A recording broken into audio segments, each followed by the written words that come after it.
But what do I do if your husband grabs my breast again? Yes, that is an extreme illustration for a leadership principle that I really want you to comprehend today before this video is done.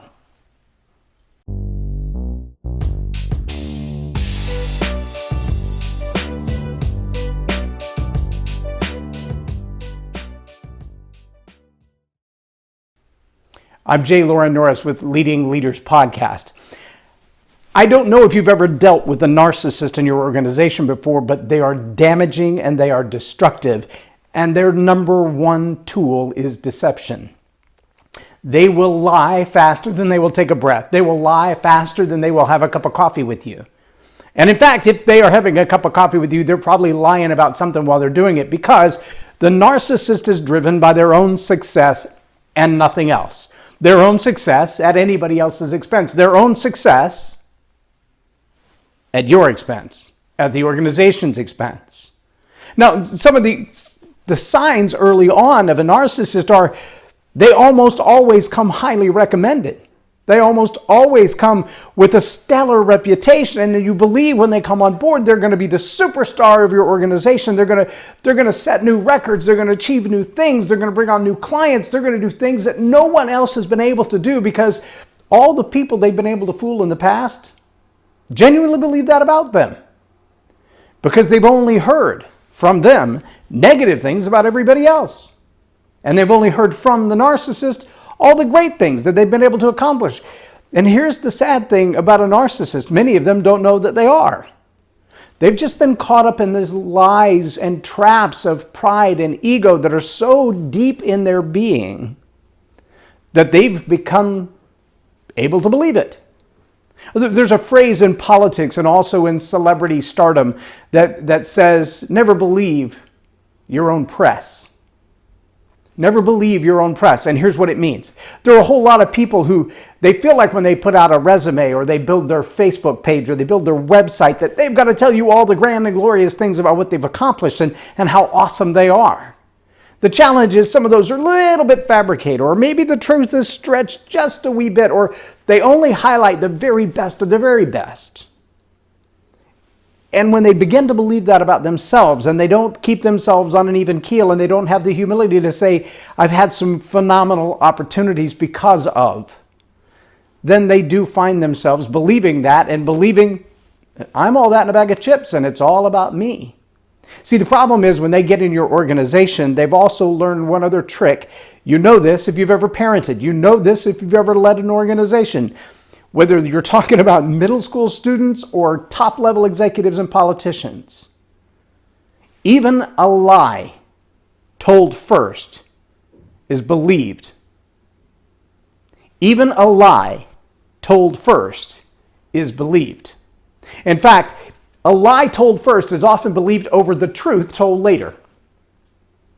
If I come to you and I say something as obnoxious as my opening line, what do I do if your husband does grab my breast again?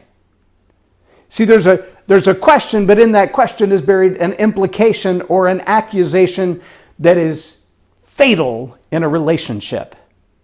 Because the implication is that he's done it before. Without actually saying, I'm accusing your husband of this kind of behavior, it's just the kind of backhanded, slighted implication. Now, think to yourself for a moment if you're the spouse and someone says to you, what do I do if your husband grabs my breast again? Now, there may be zero truth whatsoever in that statement, that accusation, or that question. That's not relevant. A seed of doubt has been planted. And in a 2-year, 5-year, 10-year, 25-year relationship, that spouse is now asking the question, did he actually do it? And what would I do if he did? What they're not asking is, did he actually do it? They're asking, why would he do it? And when did he do it? And how did he do it? And how did it happen? And how did it come about?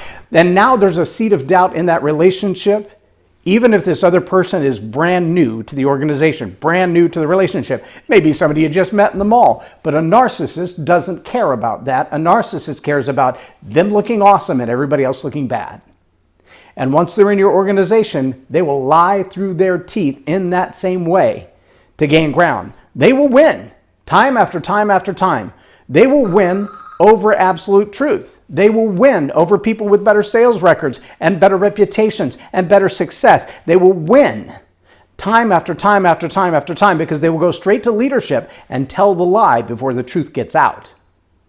And if they feel like they might have been found out or discovered, they're going to gaslight, which means they're going to find some way to make the victim feel like their bad behavior is the victim's fault. Oh yeah, happens all the time. Happens all the time. Happens in bad relationships, happens in organizations, happens in politics, happens in the media. If I'm the first to make the announcement of what was true from my perspective, I can make the whole thing up like a fantasy and no one's going to know the difference. Because if I'm the first one to say it, it must be true. Everything else seems like retribution or retaliation. There's no truth left to be discovered, right? Remember the way world-renowned wisdom, generations of wisdom, decades of wisdom in the leadership and research of Dr. John Maxwell. Not just what he's experienced, but this is a man who's trained at West Point. He's trained government leaders from around the world. He's trained our highest level politicians and our highest level ministers. And he was very clear when he said, understand, we often hire people for what they know and then fire them for who they are. We hire them for what they know, and we fire them for who they are. Let me clarify that. We hire them for everything they say they can do, for what's on their resume, made up or otherwise, for what's in their educational background, made up or otherwise, because they got no problem lying to you. But it's the damage and destruction they'll do in your organization that eventually you'll feel like, well, I've got to fire that person and that person and that person and that person and that person, because if what this person says about all of them are useless, they're the only one left worth having. When you reach that point, you better stop and check yourself. Because chances are you don't have 10 bad employees that have been around all this time. You have one narcissist who's doing a really good job of destroying your organization from within. Remember, Rome was an empire and it fell apart from within. I'm Loren Norris with Leading Leaders Podcast for Tell It Like It Is TV. Have a blessed day.